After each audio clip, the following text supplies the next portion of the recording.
Nah, Assalamualaikum Ustaz. Hukum jenggot itu wajib atau sunnah? Karena ada sebagian orang yang menganggap sunnah dan mencukurnya, dan untuk membuktikan bahwa itu hanya sunnah. Subhanallah jemaah. Kalau kita bicara jenggot, Nabi kita berjenggot. Lalu kenapa antum nggak berjenggot? Kira-kira kalau antum ketemu sama Nabi SAW, Nabi nyuruh dan beliau berjenggot. Abu Bakar berjenggot, Omar berjenggot. Ustaz, mereka kan orang Arab. Subhanallah. Sebagian orang Arab itu nggak keluar jenggot.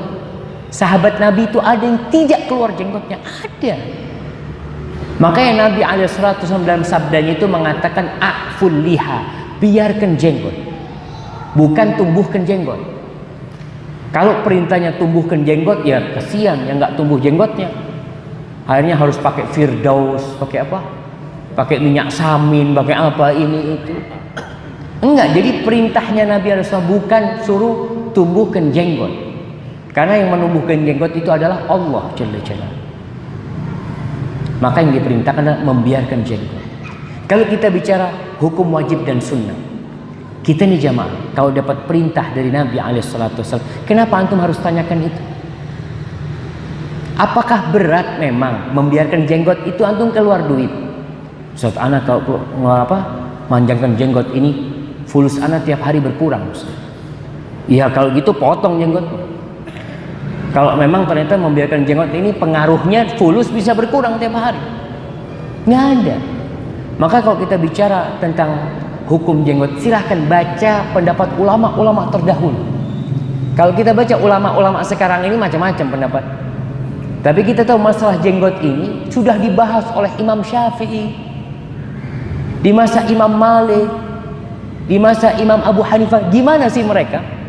Soalnya terkadang sekarang ini Anda melihat beberapa fatwa dari orang-orang yang membolehkan mencukur jenggot, umpamanya dia pakai fatwa ulama-ulama baru yang mereka nggak masalah. Ini ulama baru mengatakan seperti ini. Masalah jenggot ini bukan masalah baru, bukan masalah kontemporer, bukan. Kayak kalau masalah kontemporer butuh fatwa yang ijtihad ulama baru. Ini nggak ada ini di masa itu. Maka kita ingin tahu gimana fatwa ulama-ulama, ijtihad ulama duduk untuk berbicara. Iya, karena masalahnya baru muncul di masa kita. Kalau masalah ini mulai zaman Nabi SAW, kenapa dibutuhkan fatwa ulama kontemporer? Kita berarti meremehkan ulama-ulama terdahulu. Makanya dibaca. Jadi sekali lagi berkaitan dengan hukum jenggot ini jamaah, antum nggak usah ribut-ribut. Para sahabat Nabi itu sifatnya apa? Sami'na wa ata'na. Tidak terlalu menggunakan filsafat macam-macam, enggak. Nabi nyuruh ini ya sudah tak lakukan. Pernah Nabi SAW sholat, kemudian beliau membuka sandalnya. Karena dulu sholat, sunnahnya sholat tuh pakai sandal. Tapi tentu nggak pakai karpet ya, pakai tanah. Pernah Nabi sholat SAW, kemudian beliau melempar sandalnya, membuka sandal. Semua sahabat membuka sandal. Mereka tidak ada pikiran kenapa dibuka ya. Coba nanti anda mau tanya. Enggak, mereka melihat langsung dilepas. Sebagai bentuk ya tadi mengikuti Nabi SAW. Jadi sebenarnya kalau kita lihat agama kita ini mudah, nggak ruwet sebenarnya. Jadi kalau kita bicara hukum-hukum, kadang-kala mulai kita masuk ke hukum fikih, ada khilaf ini itu macam-macam. Tapi kalau kita dalam praktek agama ini, opo sing dilakoni Nabi, yang dikongkon Nabi tak lakoni sak mampuku. Karena memang Nabi mengatakan idza amartukum bi amrin fa'tu minhu mastata'tum. Kalau aku nyuruh kalian dengan satu perintah, lakonono sesuai kemampuanmu. Artinya sesuai kemampuan kita. Ya anak nggak mampu, ya sudah berarti nggak mampu. Tapi kalau antum mampu, lakonono. Jadi itu berkaitan dengan masalah sunnah sebenarnya jamaah. Karena kalau sudah bicara sholat berjamaah Ustaz, wajib apa sunnah Ustaz?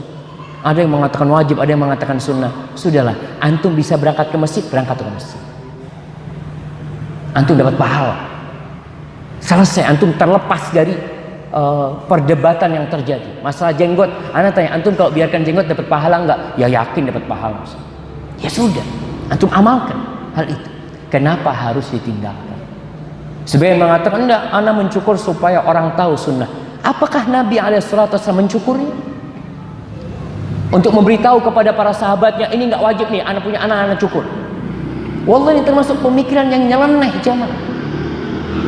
Nyeleneh banget. Memang ada amalan-amalan yang Nabi SAW meninggalkannya karena takut diwajibkan. Nabi meninggalkan. Seperti sholat tarawih. Nabi itu meninggalkan sholat tarawih berjamaah karena takut diwajibkan. Beliau sebagai peletak syariat. Tapi kita bukan peletak syariat jamaah. Maka untuk perkara-perkara seperti itu, lihat kita lebih baik ya fikihnya itu fikih perintah lah. Perintah lakonono, larangan tinggal, selesai sudah. Jadi kita tidak berdebat panjang, ribut, akhirnya saling menyalahkan, enggak. Hadza wallahu a'lam bishawab.